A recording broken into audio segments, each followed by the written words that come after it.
Bueno, mi nombre es César Fiel y al lado mío está el doctor Pedro Estefan. Ambos somos docentes de la Facultad de Ciencias Veterinarias de Tandil y trabajamos en el área de parasitología. Y estamos acá en esta tercera jornada para hablar del tema de parásitos a raíz de un tema nuevo que es, o relativamente nuevo, que es el tema de la resistencia de los parásitos a los antiparasitarios.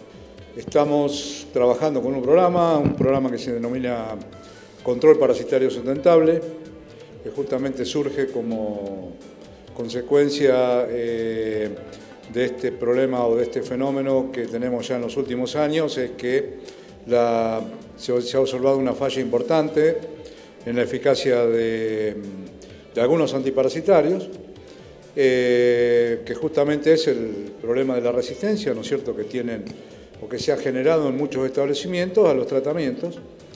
El programa tiene fundamentalmente una base de transferencia tecnológica basada en la impartición de algunos cursos para veterinarios, para colegas, también para laboratorios de diagnóstico, en el sentido de poder un poco difundir, ¿no es cierto?, los últimos conocimientos que hay sobre la temática. Y también, poner énfasis, como es en esta reunión, en los productores, que justamente son los que están sufriendo el problema, ¿cierto? Entonces, venimos acá y hemos dado una charla de 1 hora más o menos, donde hemos tratado de explicar de la manera más sencilla cuál es el fenómeno, cómo se atiende, cuáles son los pasos a seguir, y bueno, así estamos. Este es un problema que empezó hace 15 años.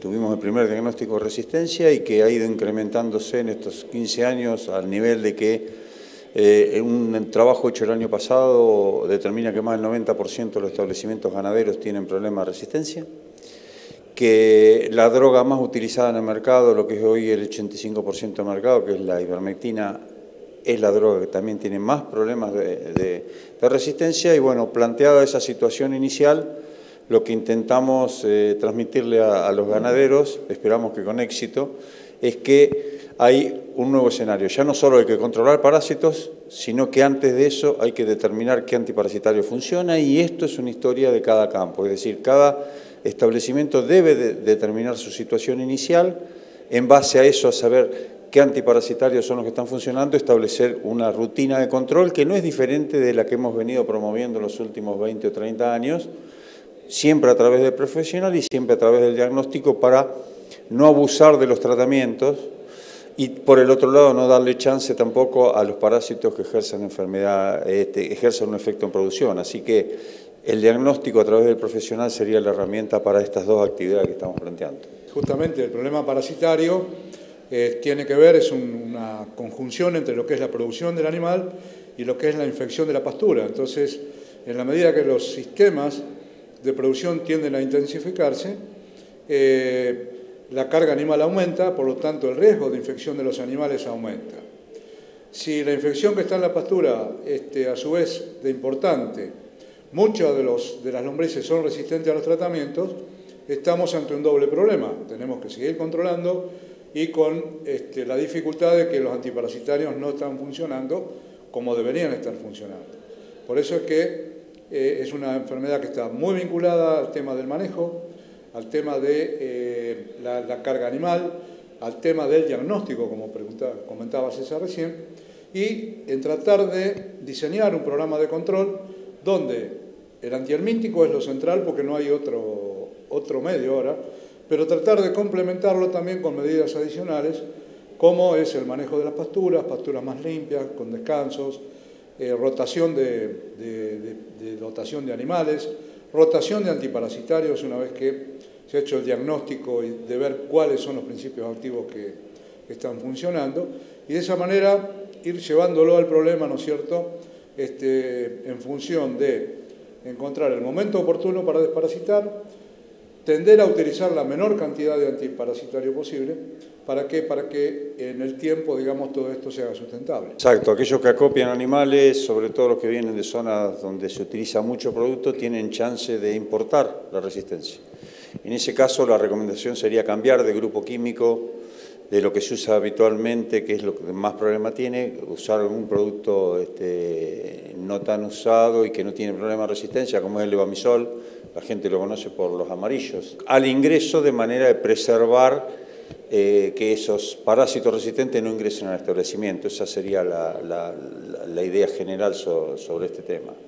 Me parece que insistir en que el diagnóstico es la base del tratamiento es fundamental y que el que puede dar este servicio con calidad es el profesional de la actividad privada, del veterinario. Lo primero que hay que hacer, como comentaba César recién, es hacer un diagnóstico de situación, de ver cuáles son los principios activos, las drogas que están funcionando, ¿no es cierto? Una vez que se caracteriza ese tema, se seleccionan esos productos, los otros hay que dejarlos, ¿no es cierto?, por un tiempo, o usarlo bajo condiciones muy especiales. ¿Por qué? Porque la población de parásitos, una vez que ha mutado hacia la resistencia, no se puede revertir.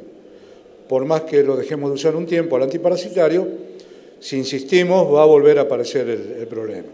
Entonces, una vez que se ha hecho la selección del producto que funciona o del principio activo que funciona, o los principios activos que funcionan, se encara un programa basado en el seguimiento de las tropas.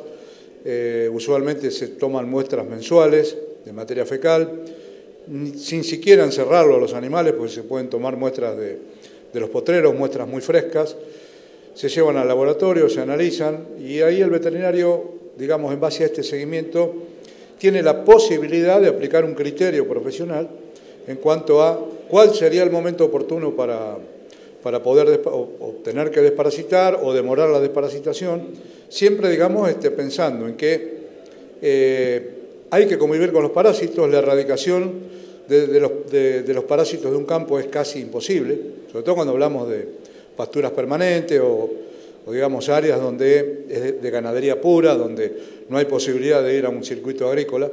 Entonces, hay que convivir con los parásitos tratando de generar un buen programa de control con los principios activos que tenemos y que sea sustentable en el tiempo, como decía. Hay una cuestión que el productor ve y que conoce, que es la diarrea.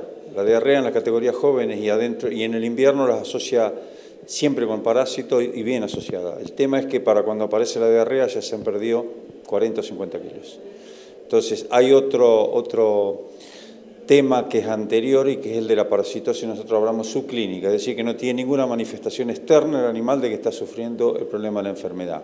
Esa es la que le compromete entre 25 y 30 kilos por animal y por año. Entonces, ese es el desafío al cual apuntamos con la forma de control que planteaba Pedro. En realidad no estamos proponiendo nada demasiado diferente de lo que veníamos haciendo, sino que estamos diciendo que hay que agregar un trabajo adicional que se hace en 15 días, en 2 muestreos, y con 15 días de separación uno sabe qué antiparasitario funciona y qué antiparasitario no funciona. Entonces luego sigue controlando en función de los que están funcionando bien. Y termina el problema, creemos. O por lo menos se puede atacar de esa forma el problema y controlar. La otra cuestión que hay que plantear es que no se puede pensar en erradicar las parasitosis. Lo que tenemos que pensar es en convivir con el parásito, logrando que nos afecte lo menos posible en productividad.